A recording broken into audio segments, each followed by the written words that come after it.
even though we gear them towards in-network facilities or offices, we also try to advise them to make sure the actual doctor that they're seeing is in network with us as well. Because then if they're not, then they're going to be billed out of network, and nobody's happy. Nobody's happy about that.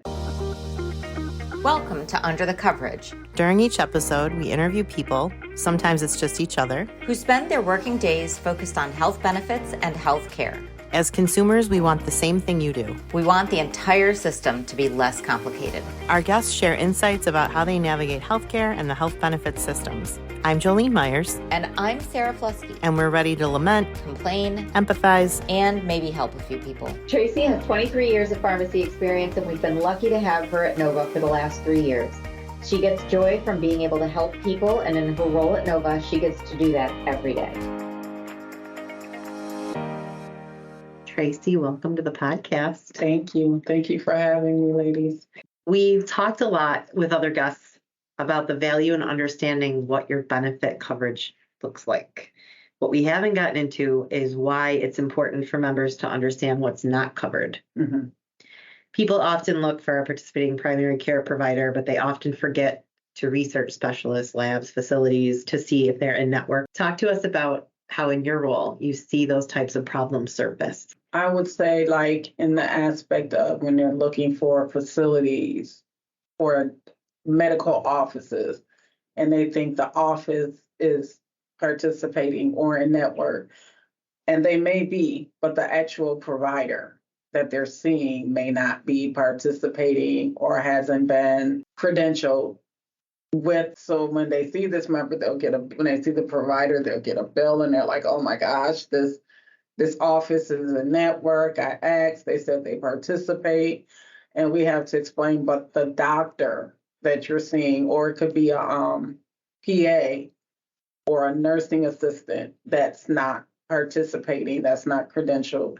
So we try to, even though we gear them towards in-network facilities or offices, we also try to advise them to make sure the actual doctor that they're seeing is in network with us as well. Because then if they're not, then they're going to be billed out of network, and nobody's happy. Nobody's happy about that. It's interesting because I think you don't, when you look, so thinking about like the medical group I go to, they're in network, or it might say on their website that they take my insurance. But to go that next step, then as the member, to think that you have to go and look up that individual person, because yes, while that medical group might be generally in network, the providers are credentialed individually because they come and go, they change jobs, right? Like everybody does. Right. Exactly. So if they're newer, they may not yet be credentialed. Right. And that's true. And you learn it. I learned that the hard way before working at Nova. I learned that, like, well, what do you mean? It said you take the insurance. Yeah. Like we do as an office, but not every provider does. Or like you said, this person may be new. Yeah. And they haven't had the chance to get credentialed yet. Or even if sometimes they've been there a while and they don't want to participate with certain insurance companies, so they don't. So you don't know. They don't tell you if you don't ask. Not every office, but some offices won't tell you if you don't ask them. No, I think that's a good point too, that in some structures, the provider might not have to be credentialed with every single insurer the way some other companies might run their medical businesses. So it could vary by provider just because it's the provider's choice. Mm-hmm. But you wouldn't even think as a member to ask that next level question. Right. That's true. And I didn't know that until I started working with Nova. That's one of the things that coming in and not having this as a background per se, that you come in learning stuff. So it's almost like you're coming in as a member. Right. And not knowing and learning things that you can say, oh, okay, well, that's something you kind of put in your back pocket so you can tell the members when you speak with them, because they don't know either. I think that's a great segue into authorizations. Oh, okay. So what have you learned about authorizations? Again, just even from personal experience, I had some tests done, and I had the monitor, the Holter monitor. Mm-hmm.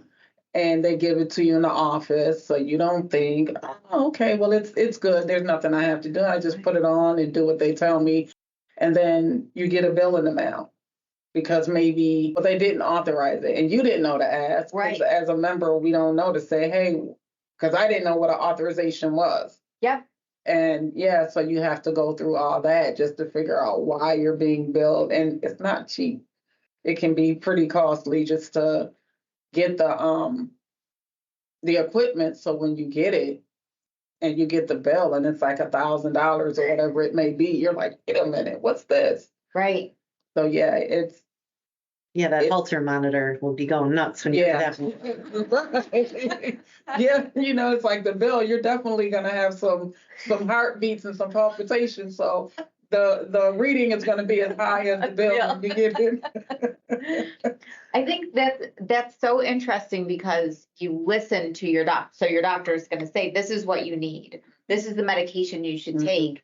And you might not feel, knowledgeable enough, experienced enough, Right. comfortable enough to Right, question, like, what is it going to cost me to right, wear this Holter monitor? Because Right. you think as the patient, like, they're going to learn something from this. This is somehow something they think I need. Mhm. And you're not thinking about the cost because you're Right. thinking about staying well or Healthy. getting better, right? right.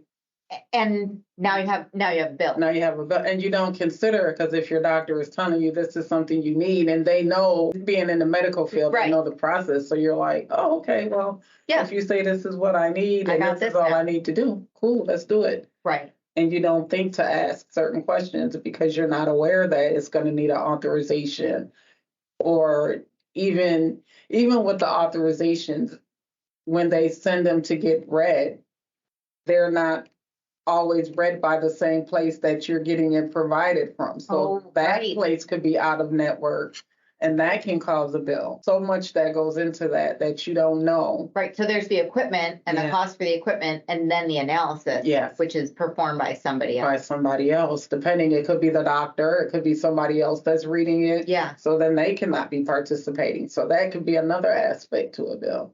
I feel like that's why we started the podcast in the first place, is because we said there's stuff that we feel like we learned, because Mhm. Jolene and I did not come from a healthcare or health insurance background. Okay. So you come in like a member, Right, right? right. And then as you learn more about the industry and your role and all the other things that are going on, it's like you've got this secret weapon in your pocket Right. where you learn your insurance differently. And I feel like, why would we not share that with people? Exactly. Because we're all facing the same Same thing. issues, Yeah. right? Yeah. So let's try and make it easier for everybody. Everyone. Let's let everybody come in and know this is the steps, these are the processes, because a lot of times, unfortunately, if you don't ask the questions, no one's going to tell you. So sometimes you have to do the research yourself. Whereas, like you said, coming in, I was in the medical field, but not this aspect of it. So it's a lot I didn't know. Mm-hmm.